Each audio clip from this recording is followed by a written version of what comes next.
ভারত ও অস্ট্রেলিয়ার মধ্যে ৫ ম্যাচের টি-20 সিরিজের দ্বিতীয় ম্যাচটি শুক্রবার মেলবোর্নে অনুষ্ঠিত হবে।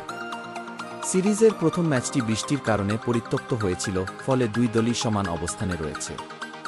প্রথম ম্যাচে ভারতের শুভমান গিল ও অধিনায়ক সূর্যকুমার যাদব দুর্দান্ত ব্যাটিং করে অর্ধশত রানের জুটি গড়েন, যা দলের আত্মবিশ্বাস বাড়িয়েছে।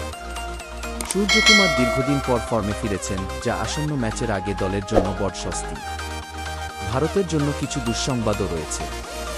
তরুণ অলরাউন্ডার নীতিশ রেড্ডি চোটের কারণে প্রথম ৩টি ম্যাচে খেলতে পারবেন না বলে বিসিসিআই নিশ্চিত করেছে। অস্ট্রেলিয়ার বিপক্ষে আগের ম্যাচে ফিল্ডিংয়ের সময় তিনি আঘাত পান এবং এখনও সেরে ওঠেন।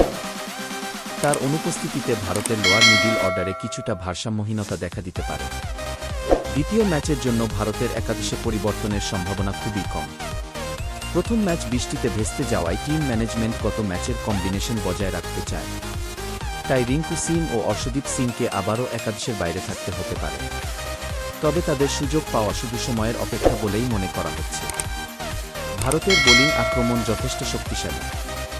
যশপ্রীত বুমরাহ, কুলদীপ যাদব, বরুণ চক্রবর্তী ও অক্ষর প্যাটেলের উপস্থিতি বোলিং বিভাগকে ভারসাম্যপূর্ণ করেছে। তবে তাদের বিশেষ নজর রাখতে হবে মিচেল মার্শ ও ট্রাভিস হেডের উপর, যারা অতীতে ভারতের বিপক্ষে বিধ্বংসী ব্যাটিং করেছেন।